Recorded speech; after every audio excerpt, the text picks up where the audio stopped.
Sirianni has stood down as head coach. We'd like to welcome Daniel Panisi as head coach. Now, Daniel at times my best mate. Rings me 3-4 times a day. All right? He rings me 3 days later.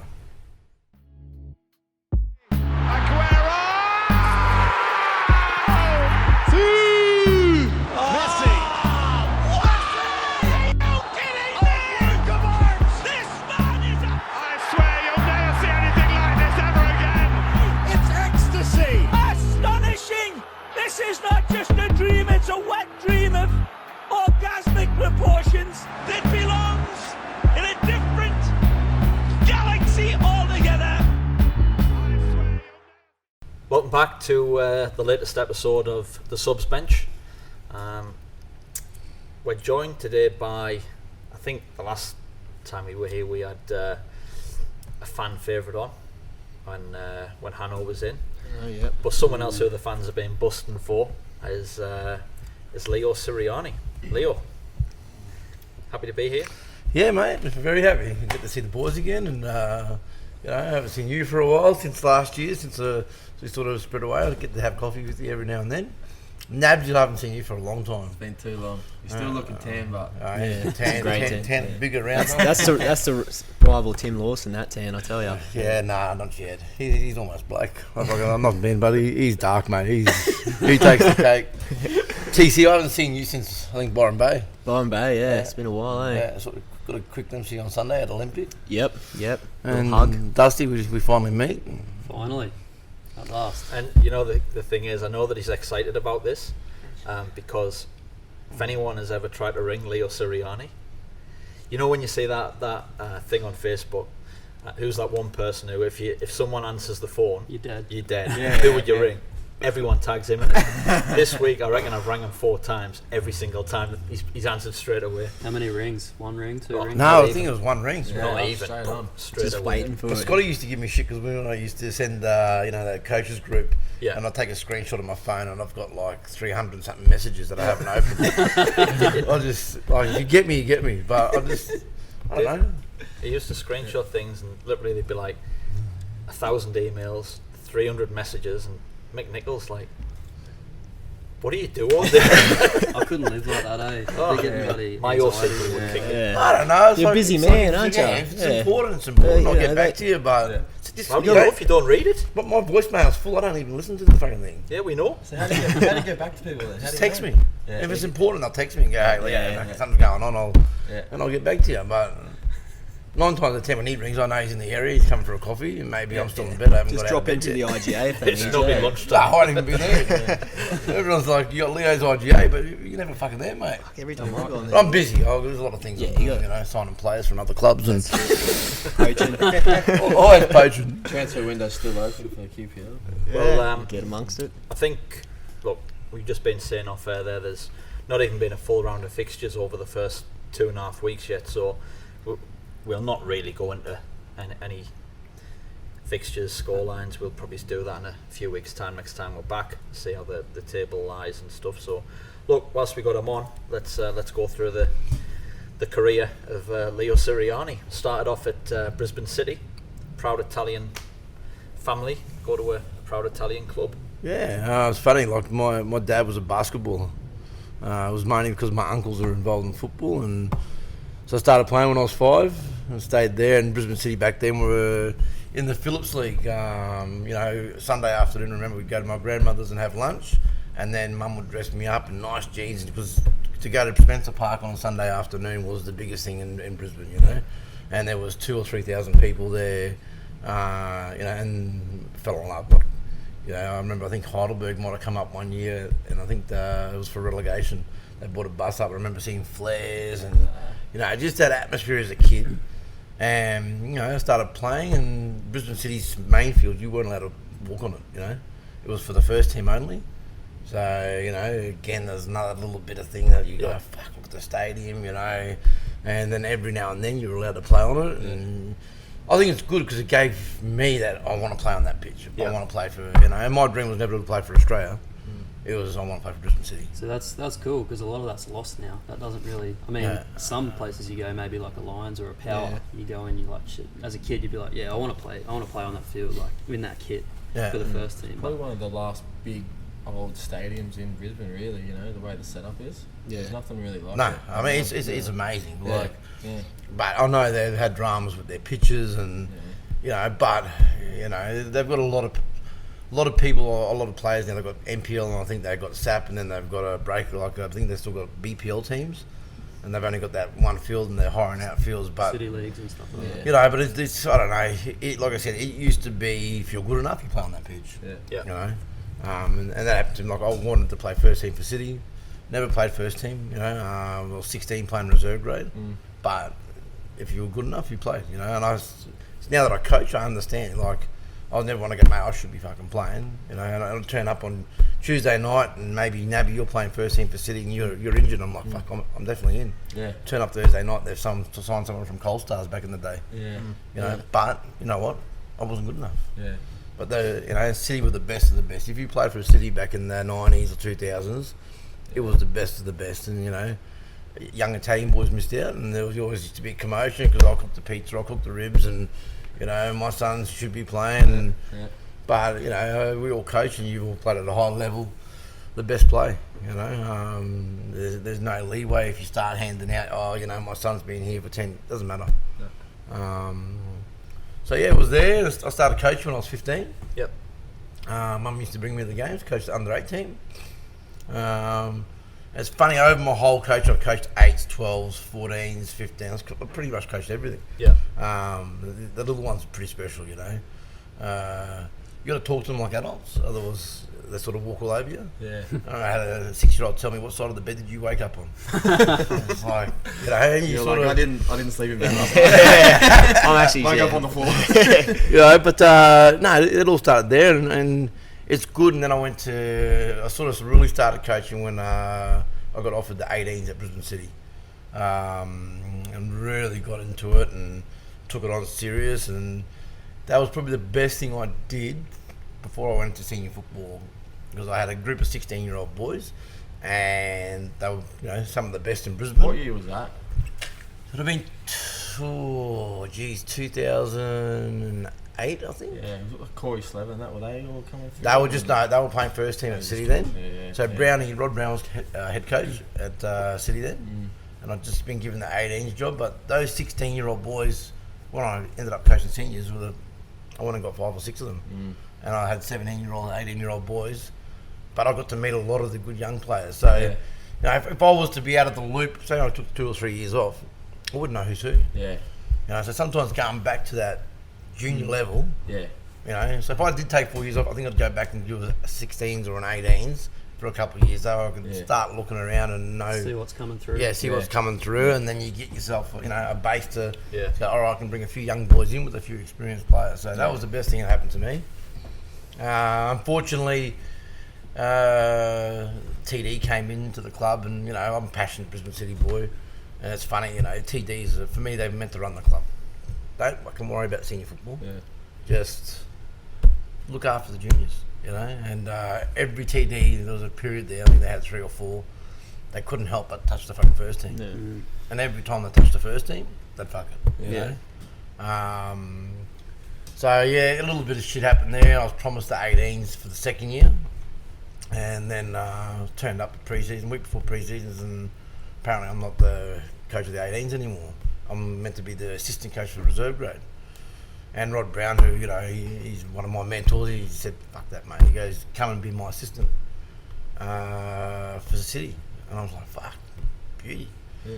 And they had a meeting, and they said, listen, Leo can't be your assistant. And Rod said, well, mate, I'm the head coach here. I'll choose my assistants. So I ran the club, and they said I had to make a decision. I said, listen, I'm going to work with Brownie. And again, they said, nah, Leo can't, blah, blah, blah. And Brownie resigned, because he said, and it wasn't just for me, but he's the head coach. Yeah, He didn't head want to be coach. undermined by anyone. Bring your own staff. Was Yeah. That's Did how they it give you a should be. reason? Like, was anything in particular? Was it a lack of experience with senior football, or was it? I think, you know, everyone looks at Leo as, oh, fuck, look at this bloke, he's fucking hilarious. He's a joker, you know. Yeah. I think, yeah, maybe they looked at that where... Like you could take a few of the players the wrong way. Not the right. I think maybe just experience. Is he experienced enough to have a good group of 18-year-old players can he do it? You know. How long had you been coaching at City at that time? I'd coached the City League. You had a few good City League teams there. So I was 20. Hold on, how old was I then? 20. Fucking no, it's a long time. 2008. What are we now? I'm 40 now. Yeah. So 10 years ago. So just on 30, I think, or 28. But how many years had you been at the club before? I've been there 22 years. Yeah. So I left and coaching as well. So how many years? Playing, coaching. I started coaching when I was 15. Yeah. So I don't get that. Yeah, I mean, it's especially maybe the 18s, like, but when there's that opportunity to go and be an assistant to the first team, and you think we've got like a homegrown, organic bloke that we can actually like nurture through that and get him that experience, so he is ready to be that guy in future. Especially when the head coach is hand picking you. Well, that killed me because, like I said, you cut me, I was blue. Like I'm Brisbane City, and then to get told by the director of coaching, mate, sorry mate, but there's no job here for you. And I said, but mate, you just introduced me to all these parents, because that's when that before NPL came in, there was that QSL. The Rebel, the Rebel. So I'd been introduced months before as Leo Sirianni, the 18s coach, and the first year I had these boys were 16. We finished 5th, so they held their own, and I was excited about going the next year. That, you know, and then I sort of rang him and said, mate, you ripped my heart out, and that's how I felt, because I didn't want to be at any other club. And it's funny, a year later, the same bloke rings me and goes, listen, I want to have a meeting, I want you to come back to Brisbane City. And I said, well, mate, you should have thought about that last year. He goes, oh no, if I bring you back, you'll restore order. And I'd just been offered the job at Mitchie. You know, so I didn't want to, I thought for me, I want to coach senior football, I don't want to go back to juniors, I don't want to go back and get promised the world, but then nothing ever, you know, comes of it. So I left City, and somehow got Julian Pettigrew was the coach at Mitchelton, and I was sort of at heels because I just left City, and Batto was at Pine Hills, and I think the Slevins went over and Timmy Lawson went over. So I thought, but they had too many coaches. There was like I think 3 or 4 coaches there, and you know, Julian Pettigrew, I didn't even know this bloke. He came up to me and goes, "Hey mate, how are you, Leo?" And I was like, "Oh, who are you?" And he sort of pestered me, like he was persistent, like he was fucking sending me messages. You know you want it. You want to do it. I'm like, and you thought it was a chick. Still got it. Sounds like some of your texts, Leo. You want this. You know you want this. You want it. Come on, come to me. And I liked his energy, like So I went over there, and they were Capital One, but they weren't in the best. We had a Salamassi up front. I think that year. He's a beast. He's a beast. Oh, mate, crazy. I think we scored something like 70 goals or something. Because if you score 70 goals, you should be top 4. But we conceded 80, you know. So it was tough at the start, and, you know, we started to get on a roll. We beat some of the top 4 teams, and I think we missed out on the last game. We had to beat North Pine, who they won the premiership, and we ended up missing out on the finals. And then from there, Julian stood down and said, "Listen, I'm going to put you forward. I think, you know, you'd be great here." And Jonesy was the president at the time over at Mitchie, and I remember I was shitting myself. You know, I was like, "Fuck, I'm only a young fella. They're not going to give me the job." And I rang Rod Brown. I was like, "Brownie, you know, if I can I put your name in there? Like, just tell me you're going to come and help me and be my assistant." And he's going, "Oh, you know, I'll help you." All right. And so I sat down in the meeting and I said, "You know, I know I'm young," and they said, "Listen, we want you to do the job. You don't need Rod Brown." And that was it. You know, I got my opportunity. Obviously. That was a pleasing thing for him. Like I was shitting myself, going, "I'll get Brownie in. I can get this guy in." And Jonesy goes, "Listen, Leo, you don't need anyone to help you. You can do it. We'll back you, mate." Like, I'm not a coach, never coached at any sort of level, but I would imagine being a first team coach, the best thing you could possibly have is knowing that you got people that just want you to do your job, and they're going to leave you to do it because they think you can. And that's why they got you there. There's too many, like you say, like with TDs and whatnot getting around that try to step in and put their hands on it and do what they want to do. Just let the coach do his job. That's the way I see it. 100%, and that's why I think Brownie left City. You know, he's the head coach and he's being dictated. Like, hold on a second, told what to do with his team. You know. So you're right, like, and it's even in the workplace. I hire a manager in my fruit section, give him a go. All right. If I start going, mate, do this. That's why you hire them, right? Yeah, Like, give you him a don't need chance. micromanage. And then if he doesn't do it in 3 months' time, then have a chat and say, hey, mate, it's not working out, or can you do it this way? Yeah. But you employ someone to run something Yeah. for you, or, Yeah, exactly. Implement their own style, and if it works, Yeah. it works. you know. I'll Like- never forget going to Brisbane Athletic. It was the first head coach job that I had, and I'll have been about Yeah, you fucking beat me too. in the cup. Good game, man. Is that why you brought this up, Benny? This sounds calculated. No, and Carlos Ferreira, he gave us the job, and everything I asked for, he kind of did everything he could to make happen. And halfway through the year, because I was thinking, I know this coaching like's pretty easy. You get what you want, you get the players in. And I since found out that that's not always the case. Like, sometimes clubs can't do what you need. But I remember him saying to us one day, if a coach asks for something and you can deliver it, give him it. Because ultimately, if he doesn't get the results, it's on him, and he can't go back to you and say, you didn't give me X, Y, Z. Said, if I've give you what you've asked for and you didn't deliver, you got no excuses. Yeah. And that stands true. If you've got everything that you think you need to succeed, and you don't succeed, then you failed. So 100%. I appreciate that. Yeah, and so once I got that backing, I was just like, fuck, beauty. And so back again, I went back to the where I started coaching under 18s, and Sam Foster was a 16-year-old guy. I had Louis Teven. Who else? There was a whole bunch of young boys. Plus, I already had a Salah Massey there, who's just, he'll play till he's 60, mate. He's a freak. He'd done his had a proper knee recon. He was playing back after 3 months.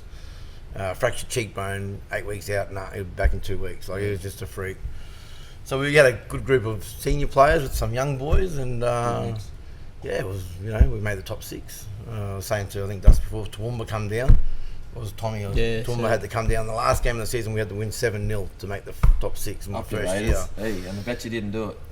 We beat them, I think it was 8-0, but they had to bring 8 or 10-0, but they brought the same team because they had to play our Rezzies too. Yeah. So Tuesday night they played our Rezzies, and Wednesday night they played us. And they brought the same team 2 nights in a row. That was the demise of them. So a little bit of luck, goes a long way. Yeah. So for the first year, and that's where I just thought, I love it. You sometimes sit down on the bench as a coach, and you're like, fuck, what do I coach for? Like, I can't watch it anymore. It's 0-0, or or you're losing 1-0. But I think it's that adrenaline inside you that that makes you keep coming back anyway. And I'll probably coach different to a lot of people. I'm all about making sure that we've got a family Culture. Yeah, good culture. I respect you, you respect me. A bit of banter, and I think if you get that culture and that family feel in your team, you're one step closer than any other team. Oh, Yeah. I'm not a Nazi. I could tell you a story about Corey Slevin. We're 1-0 down. Please do. 1-0 down half time. This is the year that we won all those games, 24 games. And I had a committee member in the dressing room at half time. And I looked at Tori and I said, fuck, you're lazy. And he goes, go get fucked. Now, to any other coach, you probably get him and say, mate, get your shit, piss off. Yeah. You're not coming back. Yeah. So I got the committee member and go, mate, you need to fuck him. He's got the worst attitude. You need to piss him off and he doesn't come back. So I just kept my, team chat going, and then just before we went out, I said, what are you doing? Are you going to play or are you going to sulk? He goes, no, I'm all right. We went out, we won 3-1. He scored 2, set up 1. Yeah. And that's the type of player he was. Yeah. Me, should I have said, mate, you don't disrespect me like that, or I can't do that. I will never jeopardise a team result, for my, you got to respect me. I reckon 95% of coaches minimum would have just got rid of him. Yeah. Right then. Yeah, but it's, mate, we're playing a football Brisbane, we're not playing A-League, we're not. You also would have known, like, Corey from a young age, known him pretty well. Yeah, like if it was 100%. just some average, like some guy that was fresh to your team or whatever, saying that, maybe you reckon. Oh, mate, I'm pretty, how would you say, like I had Tim Lawson, so I had a few attitudes in the team. Right. But the funny thing is, Corey would give you a mouthful, but he'd be the first person to come and say, hey, Gaff, sorry. Yeah, sorry. Yeah. Just heat of the moment sort of thing. That's it, and you can judge by a player when they say something to you, you can be all right. He's just upset and Frustrated. He's frustrated. He's also come out and basically won you the game, so I guess like and the committee member come up and goes, I understand what you did. Yeah. You know? Yeah. And he was the first person after the game, sorry, Gav, fuck, I shouldn't have said that to you. That comes under good man managers. They're Well, the people you want to play for. You that's- can I'm be on- good tactically, but Especially This as, level as you too. say, at the level that we play at, like you That's don't want to half be the rocking battle. up and hating being there because your coach doesn't know how to talk to someone and how to manage people. And I've had some, I've learnt at Brisbane City, we were 4-0 down at half time playing reserve grade. The coach come in, ripped us a new arsehole. Didn't talk about the game, just you're fucking shit, you're shit. We lost 9-0. And I looked at that when I started coaching because I think Benny would remember we played Southside Eagles, we were 4-0 down half time. And I thought, you know what, there's no use, what do you achieve by yelling at somebody? Especially when they know. Yeah. And I went in and I sort of had a bit of a laugh and I think they looked at me to go, you're right, we're 4-0 down. Yeah. And just talk about the things. Let's just do the simple things again. And, it was just that one bobble, that one touch. And we ended up winning 5-4. However, had I gone in there and just abused them, we're looking at 8-0, 9-0. when you get to know the players you can have a crack at, some will light a bit of a fire in their belly. Yeah. Others, Everyone's different. You can't. So a good man manager will know who they can say something to and who they can't. Around this table, you'll all be different. I know that you could never have a go at me. If you had a go at me as a player, In the shell. Heads go off. in the shell, in the changing room, just wouldn't want a bar of it. That was me. Whereas other lads needed, if you said the exact same thing to me that you said to someone else, they'd go out there and Spark chest them would up be a out, bit. this and that. Yeah. But I would just be like, head's gone. Almost got to be like a psychologist, petulant. Yeah. Some players want to be patted on the back. Some of them, you can't put them down at all. They're confidence players. So if they fuck up, you can't tell them they fucked up because it'll just bring them right down. And the worst thing is you can do that as a manager, but then the players on the pitch can go the other way and just hammer the dude that you didn't want to hammer because you knew you couldn't. And that can just all fall to pieces as well. So there's dealing with all that as well. Like I said, I don't know if I'm a good coach, but I know I can manage people. And I seem to get them to play for me. I create that culture, like I said. That's more than half the battle anyway. Yeah, and the culture we've got now, like I've gone to Pine Hills now, and it's tough. They've been relegated from BPL, considered 89 goals last year, no players there, and slowly we've turned it around. You can see we're starting to build a little bit of a community and a family, and we're doing a couple of functions up at the club there because we've taken over the club there. That's back On the open hill. now. So Pine Hills has taken, the council offered them the lease, so we've taken the lease up. So downstairs I've got a little gym. Yeah. So if you walk down Such there, a good spot. Why didn't you tell me this it is. before? I might have signed you. don't worry, we've still got time. We've still got time now. March 6 now. I was so disappointed because my wife plays in football Brisbane, and having to go out there to watch some of her games, like the trek out from where we live over the inner east.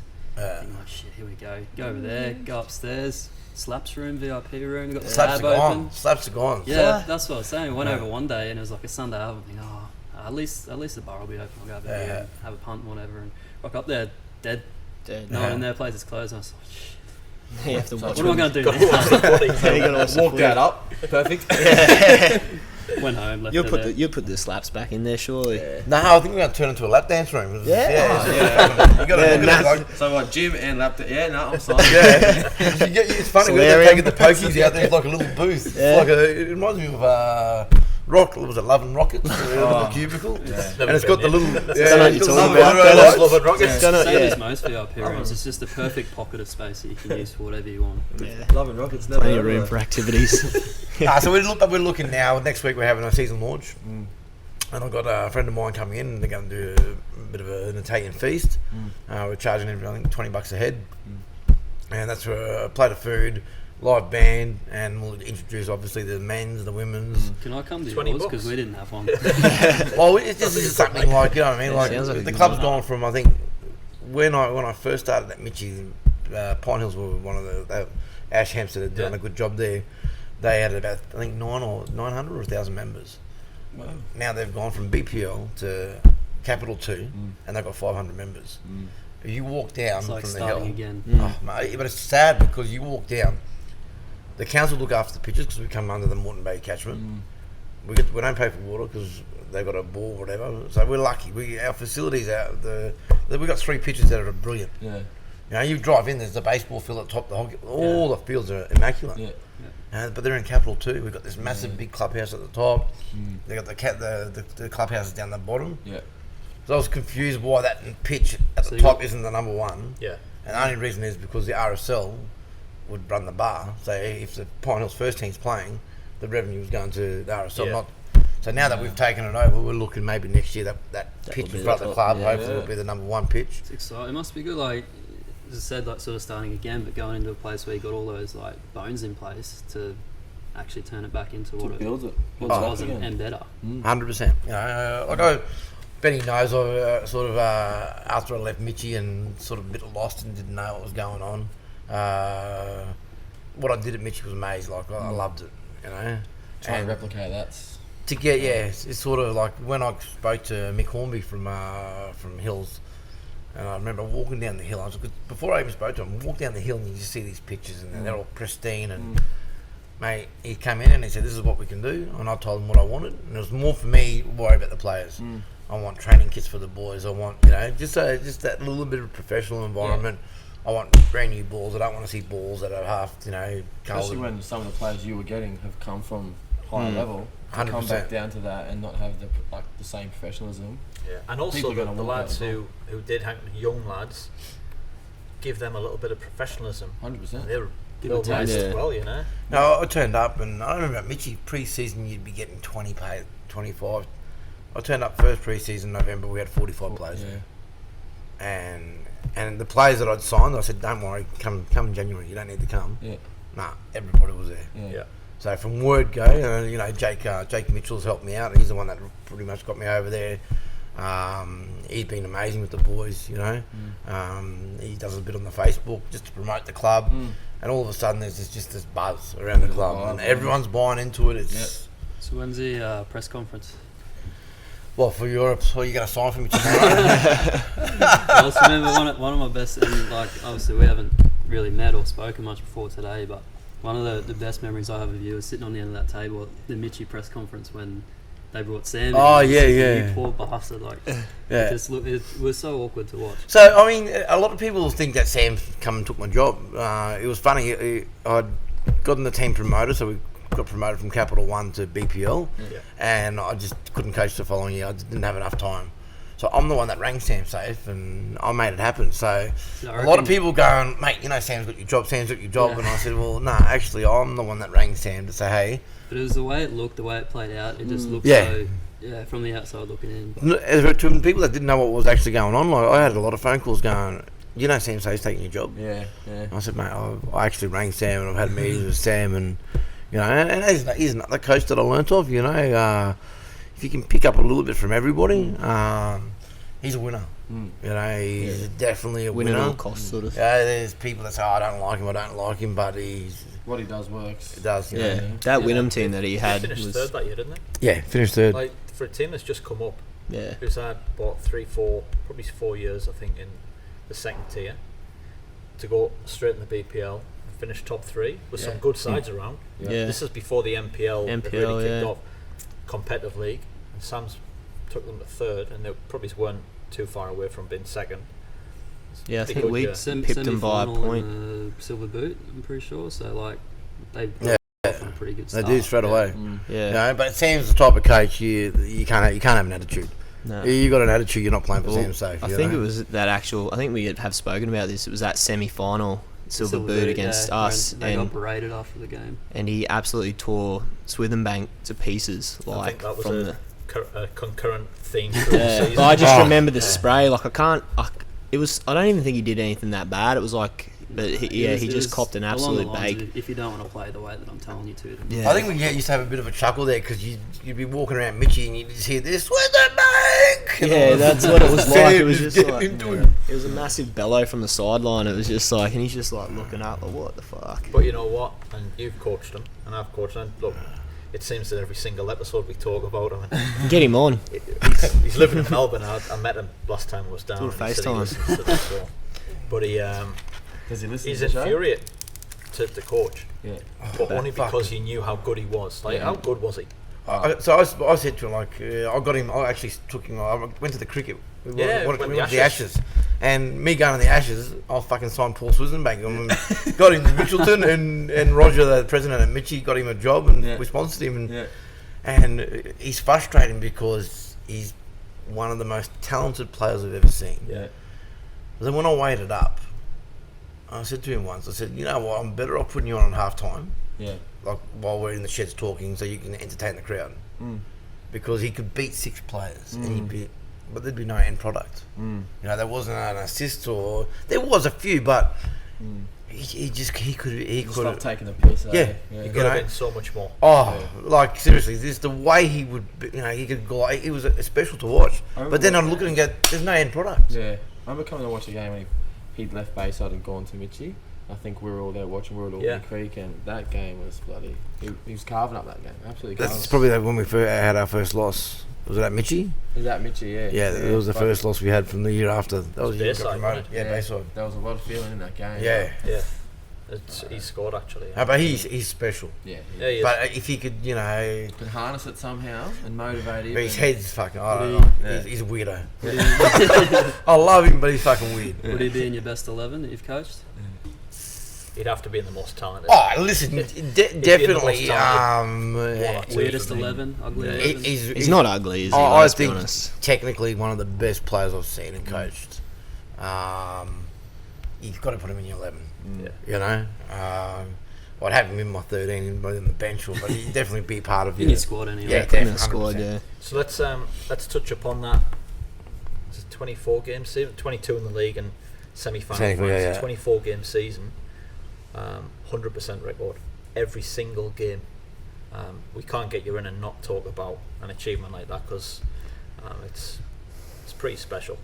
Yeah, it was, and it was funny. We just the spirit and the belief that the team had. I remember ringing Len Catalano, who's at Hawks, and every week he had you go on, and the same story would be like, mate, we went down to 10 and we won 2-1, and it was a matter of like I think we had 6 games where we played with 10 men, and he goes, you must be getting used to that fucking formation, you know. But it didn't matter what happened that year, and I spoke to Ben only a few weeks ago about it. The biggest thing that happened to us that year was we played on the Friday night. Love Friday Mate, night. whoever plays Friday nights winning a league. But we played Friday night, first game of the season. We normally play Saturday.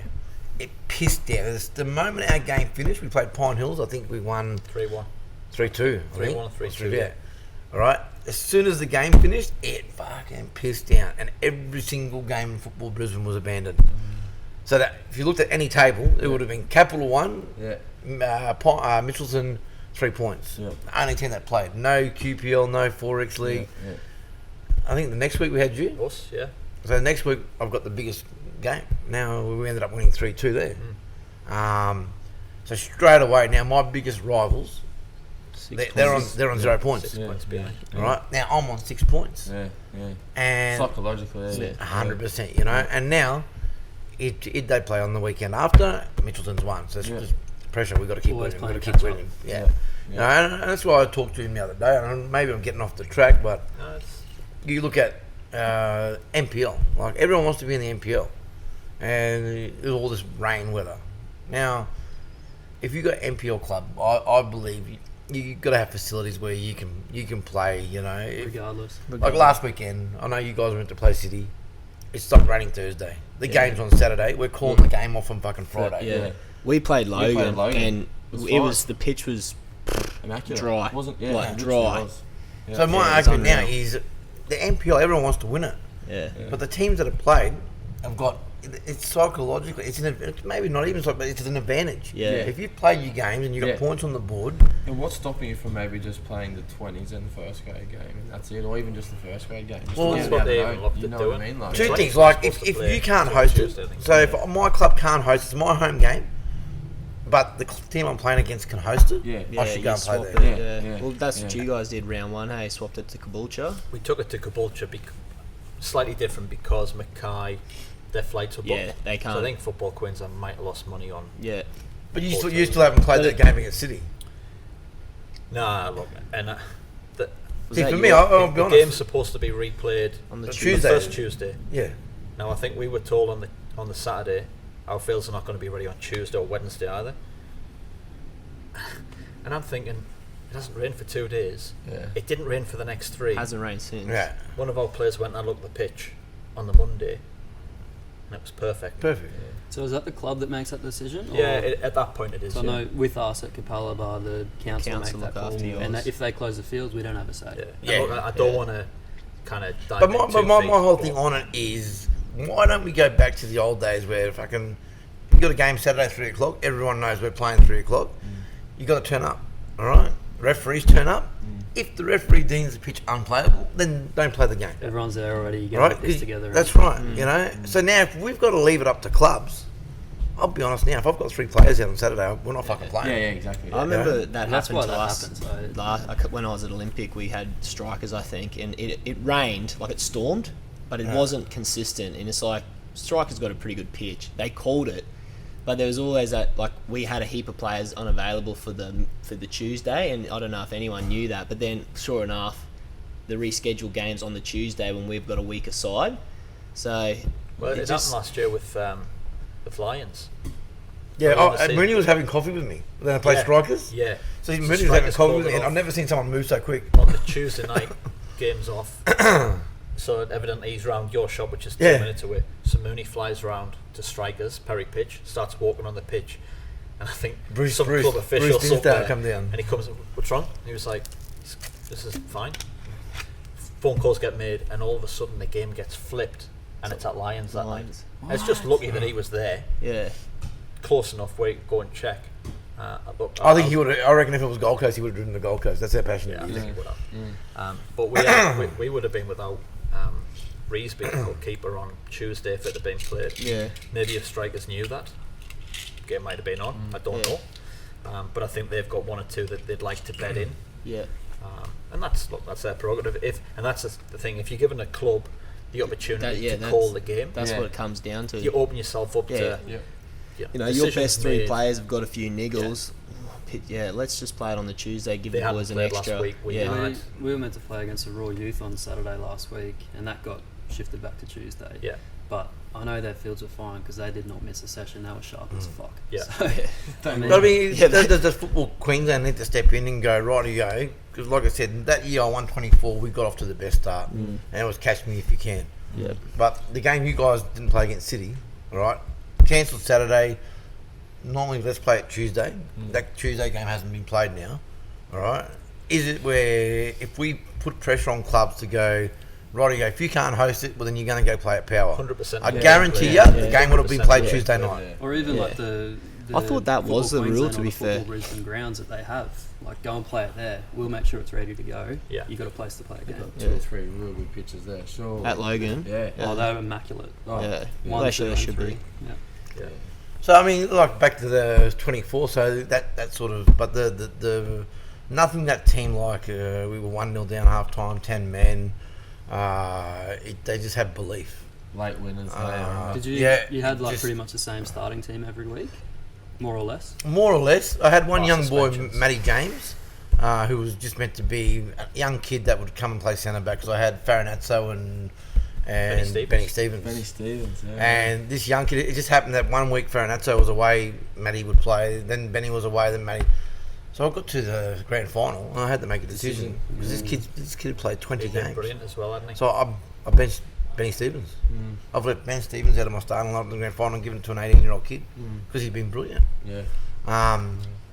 But like I said, yeah, late, like last minute winners. It was just like you couldn't have written it any. It was just And like a a top fairy keeper, tale. by the way.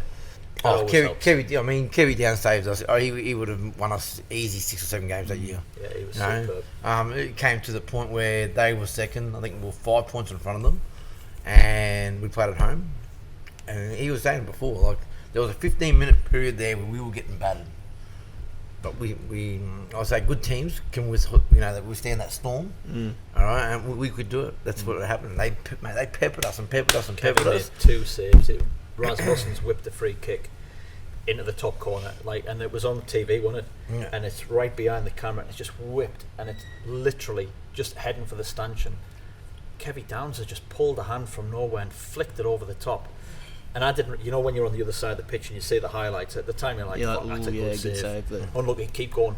And you see the highlights, and you're like, World I class. didn't realise how good that save was. But I think we've gone from that save Yeah, you did. It to went the other end. It 2-0. went 2-0. Yeah, And then it over. went 3-4-5. Yeah. We just Is that when you would have Davey Kai on? One of the Davey sides? Kai. I think we Kai, yeah. pinched him the next year at East. Yeah. Yeah. Davey Kai and Corey Slip, I think they both scored over 20 goals that year. Yeah, I remember Davey. He scored a ton, and it was like a massive story. But and then Asala. And then you had Timmy As Lawson. Salah was a backup striker. Yeah, I mean, the squad was amazing, you know. And people said, oh, you know, he should win every game. Win night all Knight, midfield. yeah. He It's a was different your story leader doing on it, the though, pitch. It is, Yeah. but you know, like, we can only beat who's in front of us, you know. Yeah. So I don't want to take anything away from that team. Like, they deserved it. Yeah, They did it. Good side. You know, even the semi-final against Southside Eagles, I think we were down. We went to extra time and got through. And then the grand final, I think you played your grand final, Rezzies grand final played, before. yeah. So the Bayside played before, and we held the grand final at Mitchie, and he came in and had a list of the Macrovat, because Macrovat sacked Eddie Tesoro the week of the grand final because he was the Macrovat coach. Sacked him. Yeah, sacked in the week of the grand final. Wow. So they had a step-in coach, and Benny's come to me just before the game, goes, listen, this is what they've written up, because they left their instructions on the board. So I wrote it down. I think one of them said Baronazzo's too slow and fat or something, and It was 2 or 3 points. Yeah. I wrote them down and I just took them to his dugout. I think the game had been going on about 3 minutes. And I just said, look, I'm off, mate. I've got to be aware of like a family function. I said, but that's what they think here. And I give them it. And off I went. I was sitting in this restaurant and I kept checking the scores. And they went 2-0 down at half time. And then they ended up winning 3-2. Here come the notes. He rang us the next 2-0 day. down, and I had that Matty James, he's Yeah. fucking shitting himself in the fucking. So it was probably the best thing that we were 2-0 down, and you know, but there's all this pressure, like fucking. We win this, we've got the perfect season. It's all. So I walked in and I said, "You can stop shitting your pants now, all right?" And he looked at me. I said, "We're 2-0 down. We've got nothing to lose now." Yeah. And mate, weight off the shoulders. yeah, I said, "Boys, just do what we know." Did you get the notes out? Yeah, I suppose like, Yeah. you had 3 points. Yeah. All right, What did Faz say about that? Faz is the best. Yeah. I reckon Faz makes more top 11. Like one of the smartest players I've coached. He can Great get lad as Good well, bloke. Yeah. Oh, hilarious. But yeah, we've 10 minutes for 2-2. Tim Lawson scores the winner, 3-2. We've got the perfect season. Yeah. But the one of Faz, I think we'd gone 17 straight, and we had a function at Gambaros. All right. I said to the boys, you know what? Go out. Yeah. And we had to play North Point Saturday night. I said, so Friday night we're all on the pitch. Said, go out. I went out with them. We went to where's the place in the valley there? Love and Rockets. Love and Rockets was after. It's got the big staircase that goes up. Oh, Cloudland. Cloudland, yeah. Yeah. So we've left Cloudland at 4 or 5 o'clock in the morning. Yeah. We I got think North, Timmy. I think Timmy's yeah, we got North Pine. Yeah. In the first fucking 5 minutes, Faz has fucking squared this bloke in the penalty spot. Penalty, red card. So here we are, all all the boys hung over. He didn't fancy it at all. Eh? No, he didn't fancy it. But you know what? There was not one person who went, fuck, we're fucked here. Yeah. It's just belief, and you know, it was a special year, and but like I said, it's for me culture.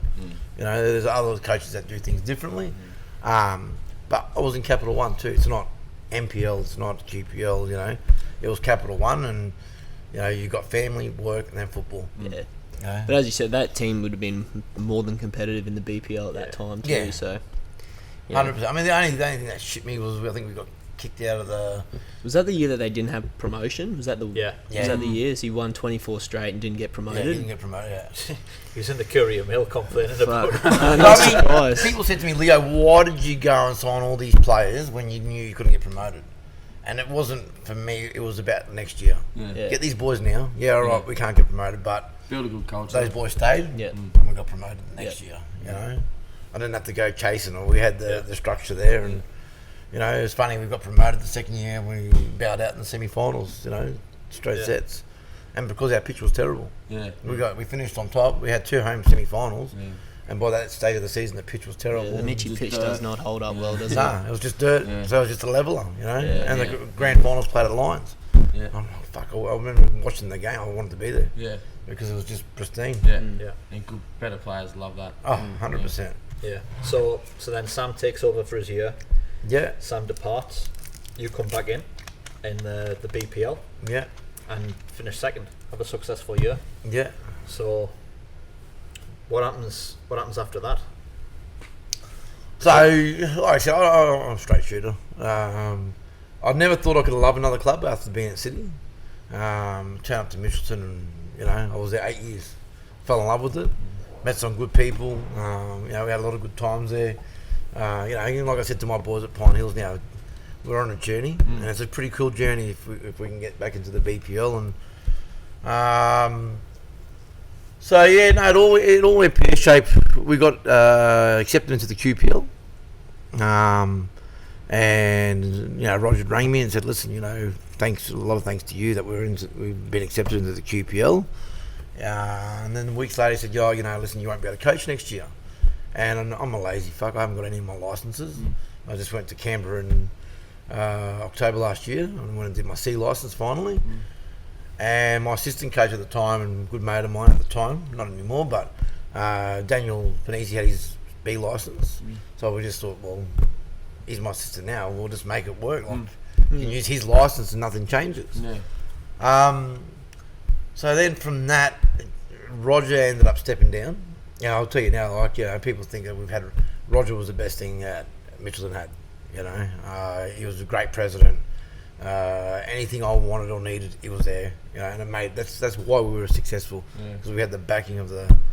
So for me, I was like, we were tight, and I just all of a sudden it's just like, you're not coaching next year. I think we were sitting on top of the BPL at that time.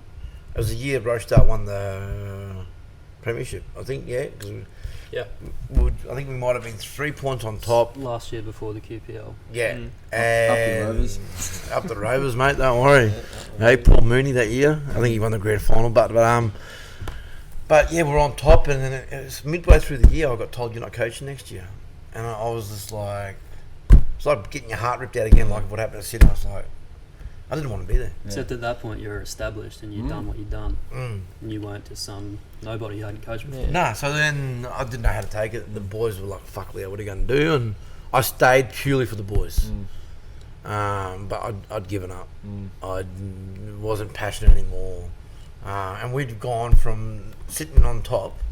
And I remember we fucking just scraped into the semi-finals because Grange beat East. But anything that year, like, we'd lose. The team that was going to take our spot would lose. We were blessed to make the full. Lucky, but we'd gone from buzzing to just Scraping. You know, and so then basically that season's finished. We're talking to the committee.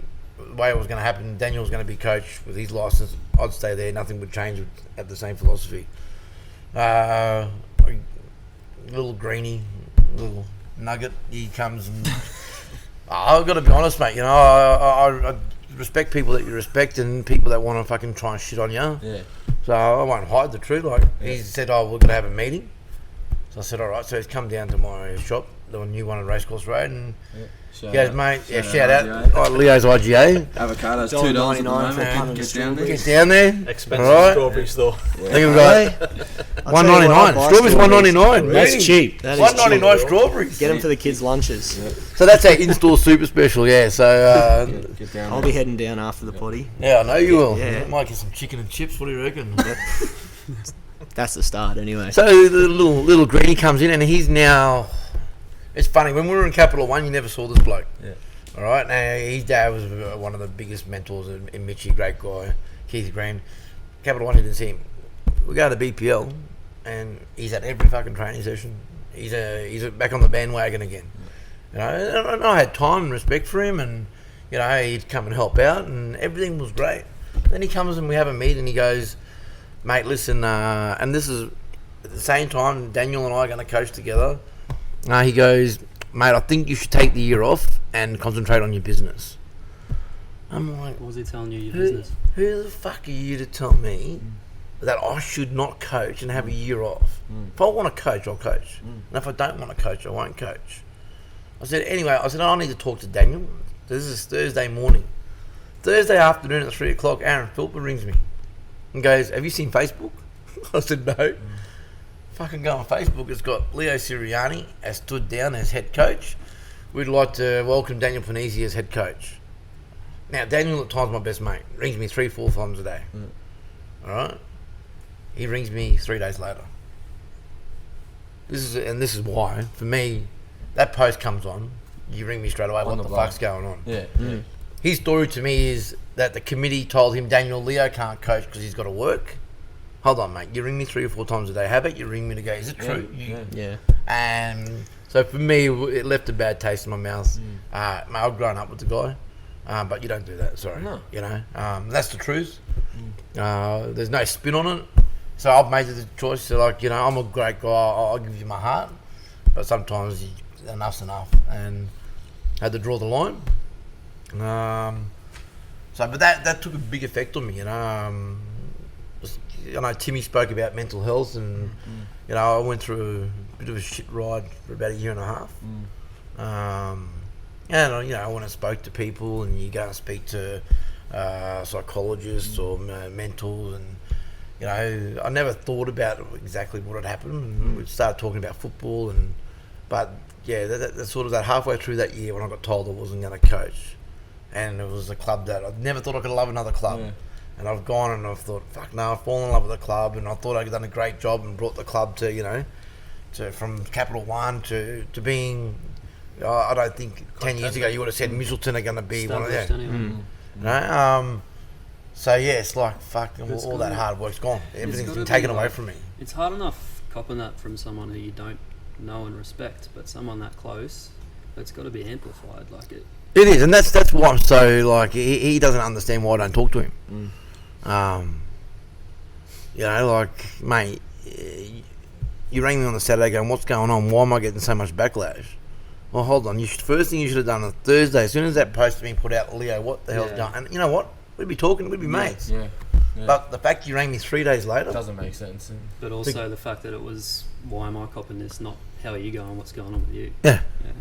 So, you know, and there was a few people said, what happened to Leo? You know, this doesn't seem right.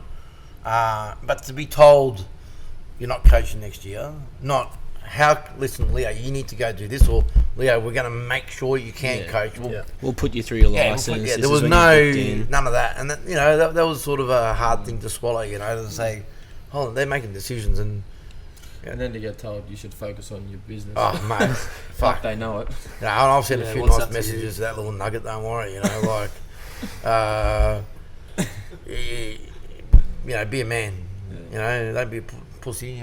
Maybe at the bus stop at That's- 3 p.m. Well, they say don't piss like a puppy if you want to play with the big dogs. You know. That's the thing. Even if that was going to happen, like handle it the right way at least. 100%, you know, but you know what? It's a chapter I've got to look back on now and go, yeah, I learned as a coach. I'm proud of what I did.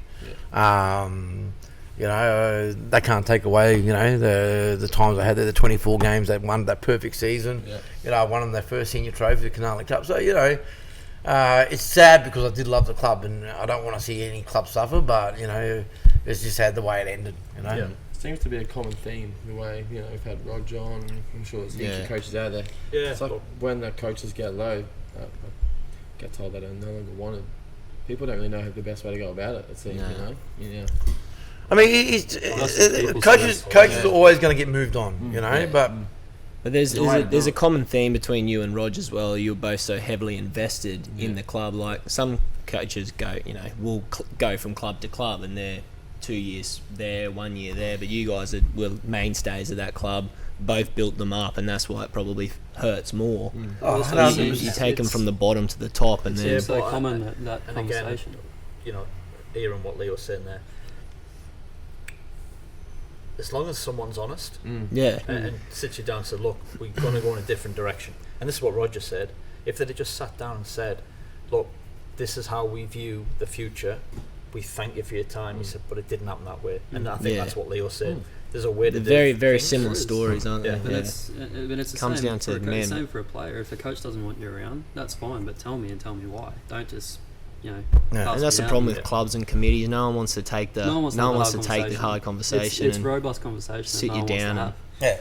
And you know, And as it's you hard said, to say it. you're but an honest guy too, and like a respectful guy. So you probably you wouldn't have probably agreed with the decision, but you would have taken so much more out of that to be actually told and sat down than the way it's panned out. to read on Facebook, Leo stepped down, and he'll somehow fit into the club somewhere. I was just like, Yeah, that's not right. Yeah. and I just had fucking coffee with the little bastard. You know, I was like, Did you pay? yeah, I think I did. Yeah. Yeah, I think I did. There'd have been a few wings handed out as well. You know, like so that was hard, and I think the good thing come out of that, and obviously I had Philper as my assistant coach that year, at the beginning of the year, I think, or the year before. Yeah. So, and I'd known Benny for years. Benny came and played a year at Mitchie, played reserve grade, he played a few games for the first team. So basically, that boys from Power rang me and said, "Listen, you want to come and try and do something?" And I didn't do too much at Power, but if they needed to speak to players, or I'd try and organise that, or just be around the dressing room, be around at training. You got to Bali though, didn't you? Got to Bali in a moon boot because I snapped my Achilles. Got Your cut short, scooter. didn't it? But yeah, my uncle passed away while we were over there. But that sort of saved me, like Having something to look forward to. yeah, like you know, and But that was it sounds like as well, like knowing people who were involved in the club, you added a fair bit of value Yeah. as well. It wasn't just you getting something out of it; it was you adding back. yeah. Good club to go to too. Oh, great! Listen, for me, when I went to Pine Hills, they said, "What's the best club you've worked with?" And I said, "Power." Yeah, Timmy said the same That's thing. Yeah, I know Lions have got a great club and everything. I just think, as far as committee, Yeah. and The Fury and the Girls, volunteers, you don't get a better club. Yeah. Like it's amazing. Fair comment. And I said to Pine Hills, "We want to do something. That's the model." Yeah. You know, I used to say Rochdale was the pinnacle. Still is You say that know, most I used to. When Rochdale Coop- were well, back in the day. When Yeah. Coops was Coopers, playing there, yeah. they had the best juniors. Yeah. The best seniors. You They had know, the tab. Tab, yeah. They had a tab. So you look at it now, City's juniors, probably City's got good juniors. Lions got a good infrastructure. There's only a few out there that do good from top to bottom. Yeah. But yeah, no. Now from there, like I said, I went over to Power, and that sort of it was good not to coach, but sort of to stay involved a little bit. And then the following year, what did I do last year? Yeah, I went and helped Yeah, Mark. just briefly touch upon Souths as we bring it to a close. Yeah. You weren't there too long as head coach. No, I went over to help Mark, and I'd spoken to both you and Philip and said, what should I do? And they said, mate, get back into coaching, go. It's difficult, very difficult. To go to a club that Souths have been a big club for a while, but to turn up and struggling to get players down there. The Rezzies are getting beaten 8-0, 9-0. I met some good people there. I don't think it ended best. It was a tough year. Like fucking turning up and you're going to struggle. We ended up beating Capalaba. But that's just like the boys turned up and they just grinded and. They would have died in that game to win. Questionable winner as well. Yeah, questionable. Good goal, but no, but I mean, to turn up each week and the only thing I could do is try and make the players happy. The setup, although they've got artificial pitches and that, but there's no training goals. The ones that are there are hanging on there, you can't use them. Getting 7 players to training or 9 players to training. It makes you appreciate all the other good times you've had. It does, and the only thing I could do was You've come from Power. hold on. So Jake Mitchell, I signed Jake Mitchell, and he turns up. He would have grabbed his shit and gone home, wouldn't he? Mate, Almost. I had to beg him to stay here. Yeah. Joey What Cleaver the- was there. Yeah, well, you mean he was like, what the fuck is this chitch? Yeah. He was ringing me, I'll be honest. he was ringing me from Wollongong. Get up here. Yeah, I mean, because we ended up getting Sam Foster, Yanni Puree, Puree, whatever you want to call it. Puree. Yeah, Puree. Yanni Powerade. But the problem is, the biggest one was I turned up to Souths. We had Drew Jetski and Matt Jones centre backs. All right, where they just lost Cato that week, and I just turned up. I said, "You boys aren't going anywhere, are you?" No. We beat Southside Eagles 3-2. All right, Leo, you bringing players in? Yeah, don't worry. I'll bring players across. Tuesday night, Matt and what's his name? Jetski are signed at Brisbane City NPL. Yeah. So what the fuck are you doing? Yeah. So then we had a week to find 2 centre backs, and it just Snowballed. yeah. So then I went away last year at the end of that. Like I said, I struggled a bit just with myself, and you talk about wearing masks. I wore a mask. I could be Happy Leo. Everyone goes, this guy's fucking crack up. But I get home and I wasn't happy. So I went down south, went down to Melbourne, and sort of got away, got the help I needed. It was funny, I was talking to one of the boys at my club the other night that, mental health, so a lot of people are scared to talk out about it, or just, you think, shit, if I say something, they're going to look at me different. The hardest thing I was to tell my parents, taking background, to sit down and go, hey guys, I'm and Mum was going, mate, you look happy. And I said, I'm not happy, So to get away for a while was good. And then I got a phone call from Pine Hills. And I don't know, I was unsure. Like I said, as soon as I walked down that hill, I was buzzing. Like I got the old Leo back, I just got a lease of life. I get to training 3 hours before training starts. That's not me. But I've just got this new lease of life. But I've just got this new lease of life now, and I want it, and I've gone to do my coaching course. But I've got some good people I've met. I met my best mates in football, and that's why we do it. I've got a good relationship with the next bloke you got on. Benny, you boys, every time I see you, there's no, fuck, I'm not going to, you come over, say hello, I'll come over. Nothing changes there. No, so that's about me. I'm 40 now, started coaching when I'm 15, so yeah, mate. Good shout out to the boys last night, good win in the FA Cup. Yeah, mate. No, I was happy. Listen, again, if we talk about what I did at Mitchelton, I've got a great team. I can't make excuses. Everyone's going, you should win every game. I don't want that pressure, but we should win every game. Still got to go out and do it. Problem is, I was going to touch on it, we're going to have the worst referees. We're going to play on some shit pitches and discipline. If we're disciplined, we'll win it. If we're not disciplined, then we're going to struggle. And last night, fair play, the first half was very tight. They just blocked channels, and second half we changed a few things. And I was listening to some of the commentary because I think it's on Facebook, but the feed was the live stream was terrible. Yeah. And the commentators Pine Hills in their star-studded lineup, And then he made a comment. He goes, in the first half, I think they counter-attacked twice but we controlled the whole game. And he goes, the Hawk supporters must be, cheering, their team fucking killing it. And I was like, what are you fucking watching, mate? That's what I'm saying. I said, Benny, I'll come on here, I'll be honest. The other thing, if a referee has a bad game, don't give him a job next week. All right? Let them know about it. And these commentators that go on there, they never, ever, never, ever, So I said to him, I'll come on, I'll be honest. But that commentator rang me yesterday for half an hour. I thought he was a nice bloke until I listened to his commentary. Well, look, been great having you in. People have been asking for it. We delivered. We always deliver. My fans want. Be a part. I'm sure we're all going to watch out for Pine Hills. And if you have plenty of Friday night games, I think we might get out there if that deck's going to be open. Yeah, if the deck's open. Careful the snakes out there. Yeah. We had a game Tuesday night. We're fucking getting ready.